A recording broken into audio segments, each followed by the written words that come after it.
Bonjour à tous et bienvenue pour la matinale, l'émission quotidienne de CMC Markets qui débute à 10 heures. Je suis Nicolas Chéron, analyste pour vous servir et nous sommes aujourd'hui le vendredi 15 juillet. Le titre du jour est L'appétit pour le risque ne faiblit pas. Bien évidemment, c'est une journée particulière. Il y a eu des attentats à Nice cette nuit. C'est donc encore une journée difficile pour la France aujourd'hui. Nous n'allons pas, tomber dans le sensationnalisme. Nous allons faire une matinale factuelle, objective, sur les marchés financiers. Le fait est que lorsqu'il y avait eu les attentats à Paris avec plus de 130 morts, les marchés boursiers avaient ouvert en nette baisse avant de clôturer pratiquement à l'équilibre.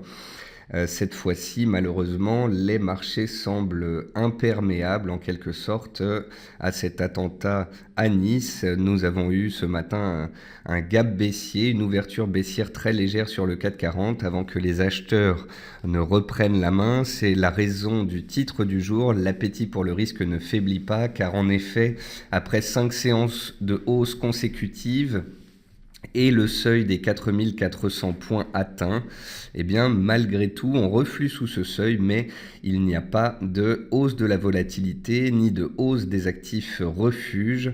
Il n'y a donc pas d'aversion pour le risque sur les marchés qui se maintiennent à proximité de leur plus haut de la semaine. Bienvenue à tous, je salue également tous ceux qui regardent cette émission sur YouTube.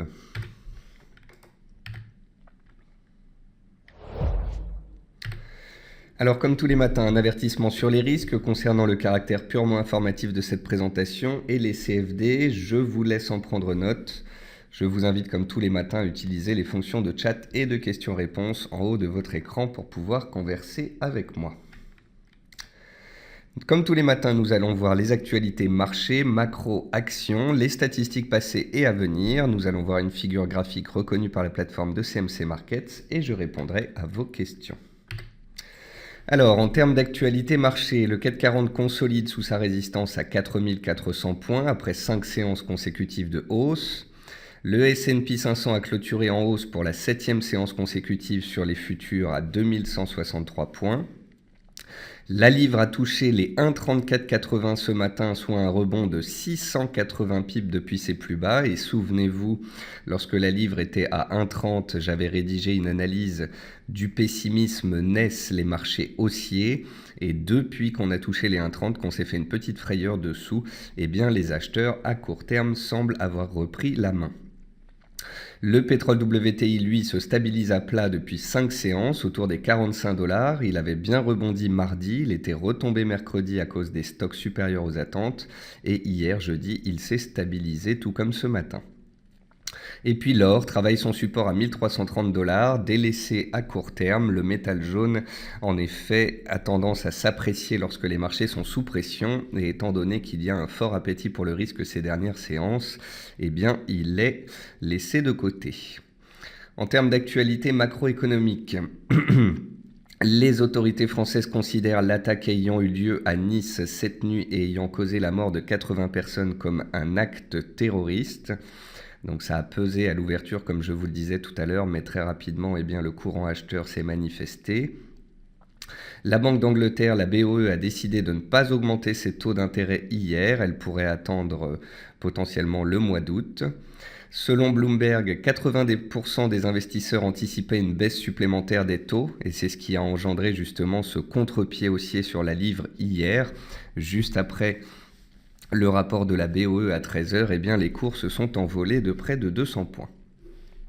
La Banque centrale du Japon laisse entendre qu'il n'y a aucune chance de voir le Japon avoir recours à l'hélicoptère de la monnaie au travers d'obligations perpétuelles, selon Reuters. Néanmoins, étant donné que cela a été évoqué par des officiels, et notamment Ben Bernanke, cela a fait pression sur le yen, et on a la paire USD-yen qui est restée bien orientée, et le Nikkei qui a clôturé en hausse encore ce matin. Et puis, l'autorisation par la BCE donnée à Unicredit de transférer du capital de sa filiale HVB vers Banque Austria pour améliorer son niveau de solvabilité a été favorable au secteur bancaire. Toute nouvelle concernant les bancaires en Europe, en France et spécialement en Italie, eh bien, toute nouvelle est un bon point pour les bancaires en général et donc pour les marchés boursiers. Côté entreprise, peu de résultats. On a AB Science qui annonce que la FDA, donc la Food and Drug Administration, donc c'est l'autorité aux États-Unis, a approuvé le plan d'action mis en œuvre pour répondre à son avertissement et se conformer à sa réglementation. Airbus a engrangé 35 milliards de dollars de promesses d'achat au salon de Farnborough et fait mieux que Boeing. Swatch avertit sur ses résultats qui pourraient être en baisse de 50 à 60%. Le titre chute de 12%. Accor est lanterne rouge du CAC 40 après les attentats. Et puis Bayer relève une nouvelle fois son offre sur Monsanto de 3 $ à 125 $ par action. Côté statistiques passées, le PIB chinois est ressorti cette nuit supérieur aux attentes à 6,7 au lieu des 6,6% attendus. Et la production industrielle chinoise est ressortie meilleure qu'attendue à 6,2 contre des attentes à 5,9. Et cela, bien évidemment, c'est un soutien encore supplémentaire pour les marchés actions. Et puis ce jour, vous voyez qu'on a un beau programme. À 11h, on aura les chiffres d'inflation en zone euro. À 14h30, on aura le CPI, donc les chiffres d'inflation aux États-Unis, les ventes au détail. Et puis à 15h15, on aura les chiffres de la production industrielle. Et à 16h, la confiance des consommateurs, donc l'indice de sentiment des consommateurs de l'université du Michigan. Et puis à 16h, on finit par les stocks. Donc voilà, pas mal de statistiques ce jour, notamment d'inflation en Europe et aux États-Unis. Et puis ça clôturera cette semaine particulièrement haussière sur les indices boursiers. Côté figure graphique reconnue par la plateforme de CMC Market, je n'ai pas pris ce matin une figure en cours de formation, mais j'ai repris la figure que je vous avais montrée mercredi matin. Donc mercredi matin, je vous avais montré cette figure en biseau descendant sur la paire Euro-GBP. On avait vu ensemble qu'à court terme, l'Euro-GBP était dans une tendance baissière, mais qu'à moyen terme, la tendance était haussière et donc que les cours pourraient tenter de repartir à la hausse. Les cours ont validé la sortie de biseau en données horaires et donc une résolution haussière de cette figure. Et en théorie, quand on sort d'un biseau, eh bien, on peut en retracer jusque 100%. Et c'est exactement ce qui s'est passé. En séance, les cours sont très rapidement passés de 83,30 à 84,60-70. Donc on a pris plus de 120 points à la hausse en ligne droite. Cette figure était donc très pertinente. Et puis vous voyez que par la suite, les cours sont retombés. Mais l'objectif ayant été atteint, eh bien, ceux qui en ont profité à court terme sont théoriquement ressortis en gain. Donc voilà pour cette première partie de la matinale. On va maintenant passer sur les graphiques. On commence comme tous les matins par les indices avec le S&P 500. Le S&P 500 est en hausse pour la 8e séance consécutive sur le marché futur. L'appétit pour le risque est donc toujours présent sur les indices boursiers. Le support à très court terme se trouve à 2137. Ce sont les anciens plus hauts historiques sur le SP500. À 2175, on a touché un premier objectif théorique. C'est pour ça qu'on a eu des prises de bénéfices hier. Et puis si les 2175 venaient à céder, eh bien on pourrait aller chercher les 2200 points. Est-ce qu'on va passer par une consolidation avant d'éventuellement aller chercher cet objectif? Nous le verrons, ça dépendra notamment des statistiques de cet après-midi. Mais en tous les cas, pour le moment, on est toujours dans la même résolution haussière. La tendance est haussière dans toutes les unités de temps et donc il n'y a aucun signal baissier pour le moment. En Europe, c'est la même chose. Malgré donc ce triste attentat à Nice, eh bien, le DAX a ouvert avec un petit gap baissier et il est toujours orienté à la hausse. Hier, il a reflué sous sa moyenne mobile à 200 séances. Il essaye aujourd'hui de passer au-dessus. Si le DAX arrive à gagner cette résistance, eh bien, il pourrait viser la prochaine zone. Et la prochaine zone, ce sont les 10 350 points, soit les plus hauts du mois de mai et du mois de juin. Le DAX en données journalières est fortement haussier tant qu'il est au-dessus de la zone des 9800 points. Donc voilà, on s'écarte un petit peu des supports, on arrive sur des résistances, mais tant que les plus bas sont de plus en plus hauts, tant que les plus hauts sont de plus en plus hauts et que la tendance reste active, eh bien, tant qu'il n'y a pas de signal baissier, il n'y a pas de stratégie baissière potentielle. Les acheteurs ont la main et les vendeurs doivent donc faire très attention. Et puis concernant le CAC, c'est ce que je vous disais, malheureusement l'indice français devient un petit peu imperméable aux attentats. On sait que quand il y a un attentat, ça pèse sur le secteur touristique notamment, et puis sur le secteur hôtelier. Mais malgré tout, vous voyez qu'on a eu une ouverture en baisse. Depuis l'ouverture, les acheteurs se sont présentés et le CAC est donc positif pour le moment sur la séance. On a touché les 4400 points hier, une résistance technique. Il y a eu des prises de bénéfices sous ce seuil, mais vous voyez que malgré cela, il n'y a aucun retournement de marché validé à très court terme. La tendance reste donc haussière. Les plus bas du jour à 4350 points font support. Si et seulement si on venait à casser les 4350 points, il y aurait un risque de retour vers le support clé des 4280-4300 points. Pour l'instant, ce n'est pas à l'ordre du jour. Tant qu'on est au-dessus de 4350, on peut aller chercher 4004. Et si les 4400 points venaient à céder, on pourrait aller chercher la prochaine résistance graphique à 4500 points. Ce n'est pas parce qu'un marché est monté de 300 points en ligne droite en 6 séances qu'il va forcément se retourner ou baisser. Plus la hausse est forte, plus les chandeliers ici sont haussiers et plus les séances consécutives de hausse s'enchaînent, plus cela nous prouve que la tendance à court terme est puissante, que les acheteurs ont la main et que les catalyseurs baissiers se sont estompés à court terme. Donc quand on a une forte hausse des indices comme cela, ce n'est pas une raison de se mettre en face du mouvement. Au contraire, c'est un moyen de comprendre que le mouvement en place est puissant. Et c'est la raison pour laquelle lorsque l'on veut se mettre à contre-courant, il faut théoriquement attendre un signal baissier, au moins en données 4 heures, un chandelier de retournement, un échec sous résistance ou autre. En attendant, tant qu'il n'y a pas de signal baissier validé, eh bien, les acheteurs gardent la main. Et tout cela se confirme avec la volatilité. Comme tous les matins, je vous en parle, que ce soit le VIX de juillet ou du mois d'août, on est sur les plus bas annuels. La volatilité est complètement redescendue. Nous sommes dans des marchés qui sont complaisants. Et quand les marchés sont complaisants, que la volatilité est faible, eh bien, les tendances haussières ont tendance à perdurer. Après, je ne vous cache pas que nous sommes vendredi, c'est la fin de la semaine, les indices sont bien montés, ils travaillent des zones d'importance, donc on peut assister à des prises de bénéfices en fin de séance et à une consolidation peut-être horizontale, mais rien n'est sûr pour le moment. Tant qu'on est au-dessus des cours d'ouverture, eh bien les acheteurs ont la main. Voilà. Donc il n'est pas certain qu'aujourd'hui on ait une très forte hausse, tout dépendra des statistiques américaines.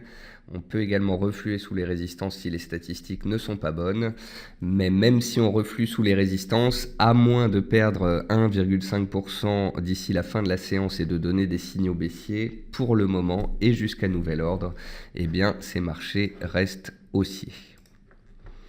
On va faire un tour sur le marché actions. La plus forte baisse du jour, c'est Accor. Accor, donc le groupe Accor spécialisé dans l'hôtellerie. Bien évidemment, le groupe Accor pâtit des attentats. Ensuite, on voit qu'on a pas mal de groupes du luxe, Christian Dior, Hermès, LVMH, qui sont attaqués ce jour. Et puis ensuite, on a des faibles baisses sur les pétrolières et parapétrolières, puisque le pétrole n'arrive plus à remonter, ainsi que sur pas mal de biotech avec Genfit, DBV et laquelle autre? Non, c'est tout.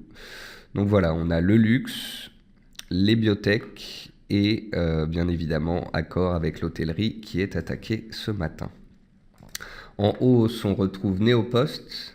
Souvenez-vous de Néopost, je vous en ai parlé à plusieurs reprises. Le titre était bloqué sous les 21,80, 22 euros. On avait vu ensemble que si ce titre cassait cette figure, il pouvait partir à la hausse. Eh bien, c'est ce qu'il s'est passé. Néopost a cassé vendredi dernier son triangle par le haut et depuis, les acheteurs ont pris la main.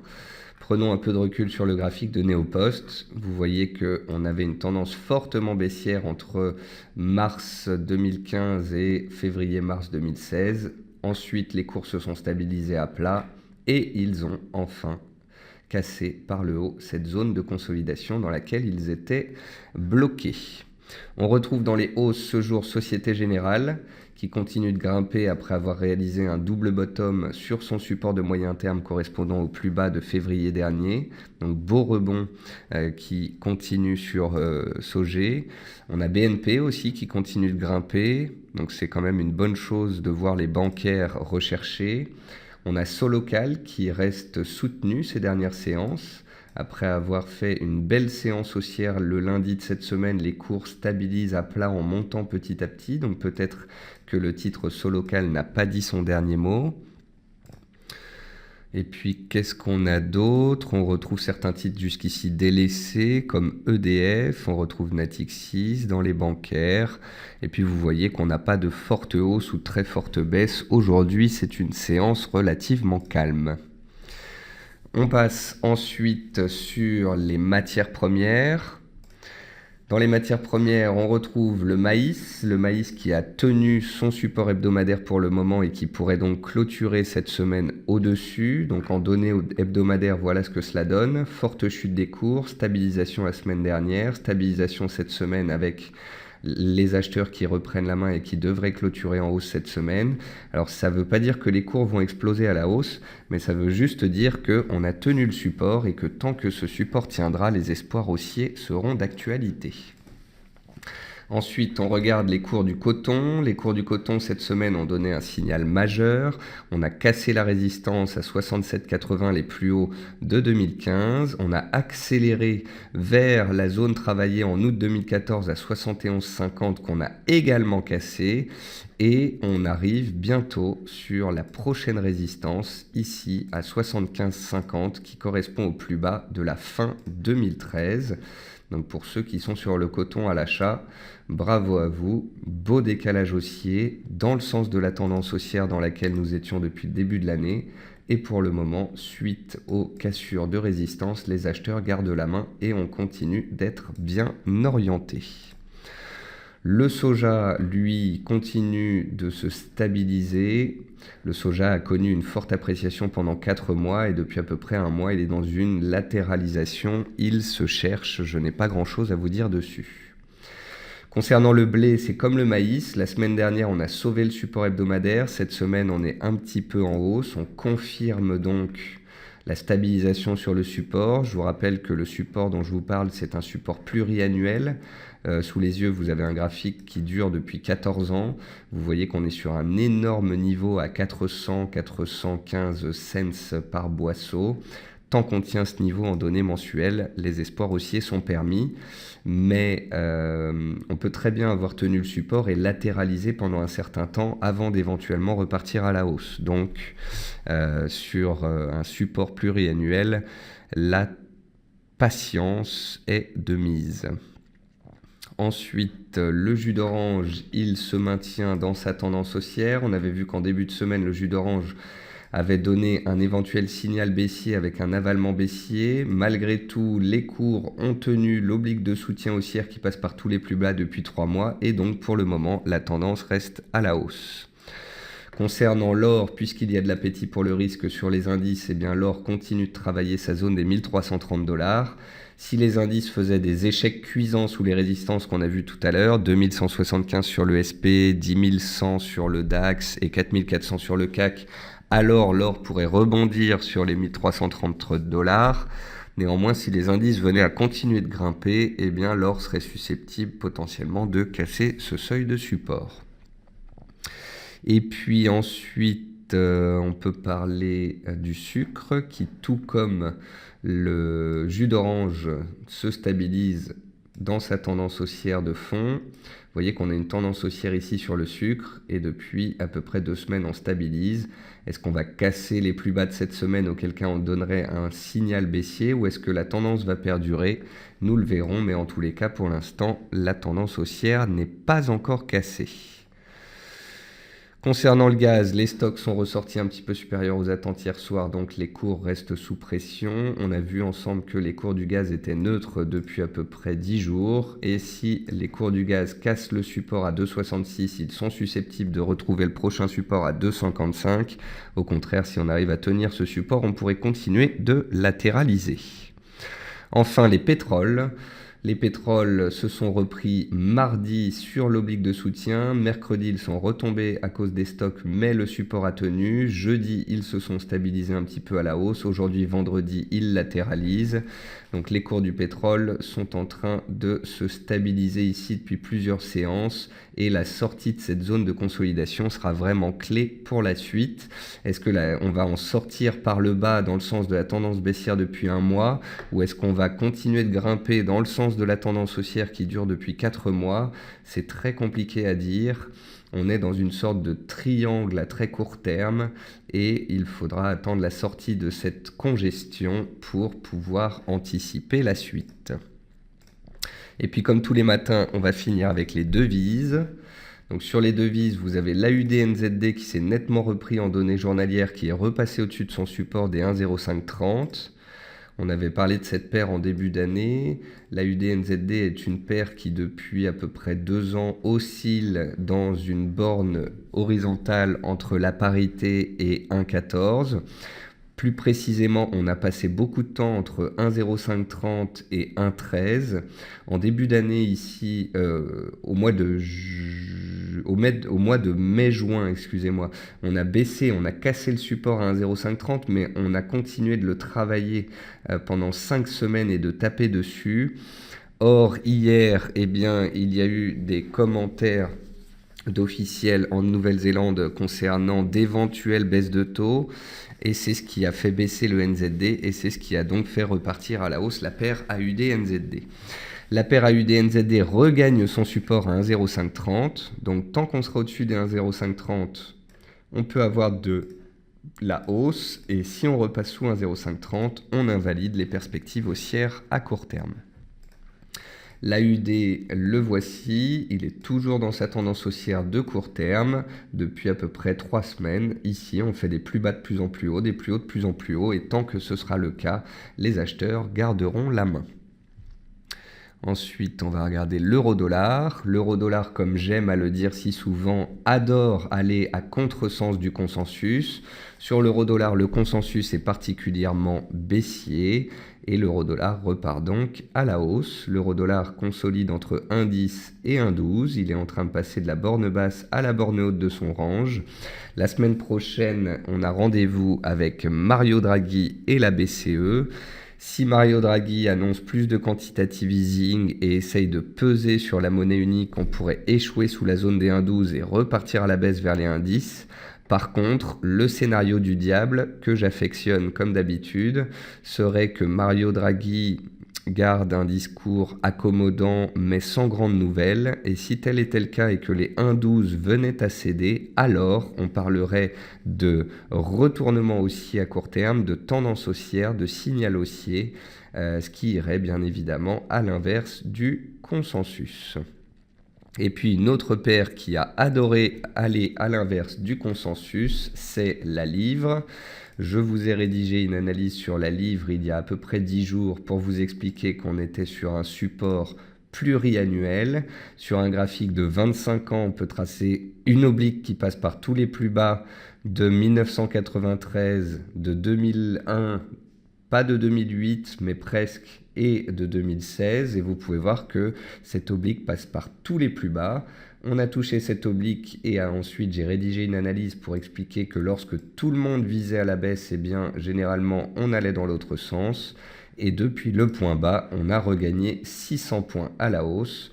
On a gagné 600 points à la hausse parce que le dollar a consolidé, parce que David Cameron est parti et que Theresa May est devenue première ministre en Angleterre et que ça a redonné de la visibilité aux opérateurs. On avait aussi baissé début juin parce que la Banque d'Angleterre avait laissé entendre qu'elle baisserait ses taux, et vu qu'elle ne les a pas baissés hier, eh bien les acheteurs ont repris la main. Alors ça ne veut pas dire qu'on va continuer de rebondir, de remonter très vite et d'aller directement à 1,40, mais ça veut juste dire que quand tout le monde est baissier à 1,28, 1,30, parfois il faut savoir aller à l'inverse du consensus. Est-ce qu'on va continuer de grimper? Est-ce qu'on va casser les 1,35, aller clôturer le gap à 1,3630 qui a été laissé ouvert? Nous le verrons, ça reste une possibilité. Tout dépendra des développements macroéconomiques, de la politique monétaire de la BOE. En tous les cas, on sait quelque chose, c'est que la zone 1,28-1,30 est bien une zone pluriannuelle clé, et que si les cours y revenaient, eh bien potentiellement les acheteurs y seraient de nouveau présents. Et puis le NZD, le voici, il fait un double top sur ses plus hauts annuels. La Banque centrale a un peu jeté le froid sur la paire, et donc à court terme, le NZD pourrait cesser de surperformer comme il le faisait jusqu'ici par rapport aux autres devises majeures. Donc voilà, à très court terme, le NZD est peut-être à mettre de côté puisqu'il a perdu de sa superbe. Donc voilà, les indices restent haussiers. C'est aujourd'hui une séance peu volatile. On a quelques statistiques à venir à 11h en Europe, puis à 14h30 et 16h aux États-Unis. Si les statistiques sont moins bonnes qu'attendues, eh bien, on ne s'étonnera pas de voir des consolidations légitimes de se faire sous résistance. Mais si les chiffres sont bons, on peut tout aussi bien aller travailler les plus hauts, voire les dépasser. En l'absence de signaux baissiers, je me passerai de faire des stratégies baissières, tout simplement.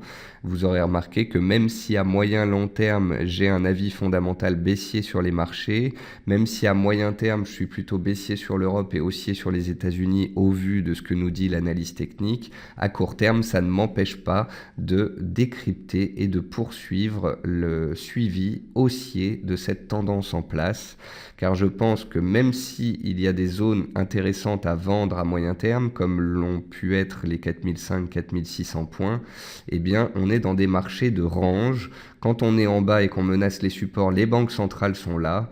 Les banques centrales sont le catalyseur haussier de ces marchés. Et même si ce n'est pas très positif à moyen long terme, car les banquiers centraux sont en train de créer des dettes faramineuses, eh bien c'est la nouvelle façon dont fonctionnent les marchés et on doit s'en accommoder. Alors Pascal me dit « Bonjour Nicolas, les taux US baissent très vite. Quand le monde entier sera à zéro, cela fera-t-il remonter obligatoirement les marchés actions ?» Alors non, je ne pense pas Pascal. Le fait que tous les taux baissent vers zéro fait déjà que les marchés actions remontent mécaniquement. Donc une fois que tout le monde va être à zéro, il y a un moment où ça arrêtera d'avoir un effet positif pour les actions. Mich me dit bonjour, l'effet 3 sorcières en général s'il vous plaît. Alors aujourd'hui donc on est le 3e vendredi du mois, c'est donc la séance des 3 sorcières, c'est la fin des échéances mensuelles sur les actions, les futurs et les options. Ça veut dire qu'il y a des opérateurs qui sont susceptibles de couper leur position et de ne pas les replacer sur le marché. Donc on verra cet après-midi si les opérateurs après les statistiques et suite au roulement des positions continuent d'être à l'achat et soutiennent les indices et les font clôturer au plus haut, eh bien on saura que l'appétit pour le risque est susceptible de perdurer. Si au contraire on a un violent retournement d'ici la fin de la séance, une cassure des plus bas du jour à 4340-50 sur le CAC 40, alors il sera temps de devenir prudent, notamment pour le début de la semaine prochaine, et cela signifierait qu'on pourrait avoir d'éventuels retours sur les supports testés en début de semaine, ou du moins les résistances cassées en début de semaine qui sont donc devenues supports. Donc voilà, ça peut, les 3 sorcières, ça peut donner un peu de volatilité. Mais vous voyez, aujourd'hui, j'ai l'impression que ça va quand même être une séance relativement calme, ou du moins une séance dont la volatilité sera plus ou moins égale à celle des dernières. On a quand même des amplitudes de 2 à 3% en séance ces derniers jours. Donc voilà. On verra d'ici la fin de séance. Si on casse les 4350 et qu'on accélère dessous, c'est qu'on entame une consolidation. Si au contraire on tient ce seuil et qu'on clôture vers les plus hauts, eh bien c'est que l'appétit pour le risque perdurera. Suivons donc les statistiques du jour. Et puis, je vais vous souhaiter à tous un très bon appétit, une bonne séance, un bon week-end, ensoleillé, je l'espère. Et puis, je vous retrouverai avec grand plaisir lundi matin à 10h. Voilà, je vous souhaite à tous une bonne journée et je vous retrouve lundi. Bon week-end à tous.